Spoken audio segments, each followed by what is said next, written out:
அரசு மருத்துவரிடம் லஞ்சம் வாங்கியதாக கைது செய்யப்பட்ட அமலாக்கத்துறை அதிகாரி அங்கித் திவாரி 3 நாள் விசாரணைக்கு பிறகு லஞ்ச ஒழிப்புத்துறை நீதிமன்றத்தில் ஆஜர்படுத்தப்பட்ட நிலையில் அவரை வருகிற 28ஆம் தேதி வரை சிறையில் அடைக்க நீதிமன்றம் உத்தரவிட்டுள்ளது.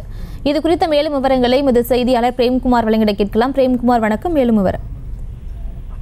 பிரியங்கா, கடந்த டிசம்பர் 1ஆம் தேதியன்று திண்டுக்கல்லில் பணிபுரியும் அரசு மருத்துவர் சுரேஷ் பாபு என்பவரிடம் ரூபாய் 20 லட்சம் லஞ்சம் பெறும்போது திண்டுக்கல் லஞ்ச ஒழிப்புத்துறை போலீசாரால் அமலாக்கத்துறை அதிகாரி அங்கித் திவாரி கைது செய்யப்பட்டார்.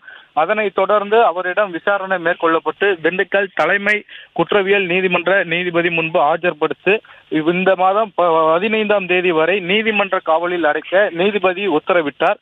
இதற்கிடையே கடந்த 8ஆம் தேதி அன்று லஞ்ச ஒழிப்புத்துறை போலீசார் திண்டுக்கல் தலைமை குற்றவியல் நீதிமன்றத்தில் அவரை அங்கித் திவாரியை 3 நாள் போலீஸ் காவலில் எடுத்து விசாரணை செய்ய வேண்டும் என மனு தாக்கல் செய்திருந்தனர். இதற்கிடையே கடந்த 12ஆம் தேதி செவ்வாய்க்கிழமை அன்று மனு மீது விசாரணை நடைபெற்று லஞ்ச ஒழிப்புத்துறை போலீசார் அமலாக்கத்துறை அதிகாரியை போலீஸ் காவலில் எடுத்து விசாரணை செய்யலாம் என திண்டுக்கல் தலைமை நீதிபதி குற்றவியல் நீதிமன்ற நீதிபதி அனுமதி அளித்தார். இதனை அடுத்து செவ்வாய்க்கிழமை அன்று அமலாக்கத்துறை அதிகாரி அங்கித் திவாரியை திண்டுக்கல் இபி காலனி பகுதியில் உள்ள லஞ்ச ஒழிப்புத்துறை அலுவலகத்தில் வைத்து 3 நாட்களாக விசாரணை செய்து வந்த நிலையில் இன்று மாலை 5 மணி அளவில் 3 நாள் விசாரணை முடிந்து மீண்டும் திண்டுக்கல் குற்றவியல் நீதிமன்றத்தில் லஞ்ச ஒழிப்புத்துறை போலீசார் அமலாக்கத்துறை அதிகாரியை ஆஜர்படுத்தினர்.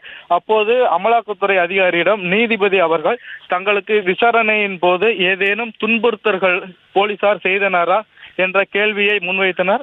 அதற்கு அங்கித் திவாரி என்னை எதுவும் துன்புறுத்தவில்லை, மேலும் தனக்கு தேவையான அனைத்து தேவைகளையும் லஞ்ச ஒழிப்புத்துறை போலீசார் செய்து கொடுத்தனர் என தெரிவித்தார். போலீசார் தரப்பில் விசாரணைக்கு அங்கித் திவாரி அவர்கள் முழுமையாக ஒத்துழைப்பு வழங்கவில்லை என தெரிவிக்கப்பட்டது. இதற்கு எனக்கு தெரிந்த வரையில் நான் போலீசாரின் விசாரணைக்கு ஒத்துழைப்பு அளித்தேன் என அங்கித் திவாரி தெரிவித்தார்.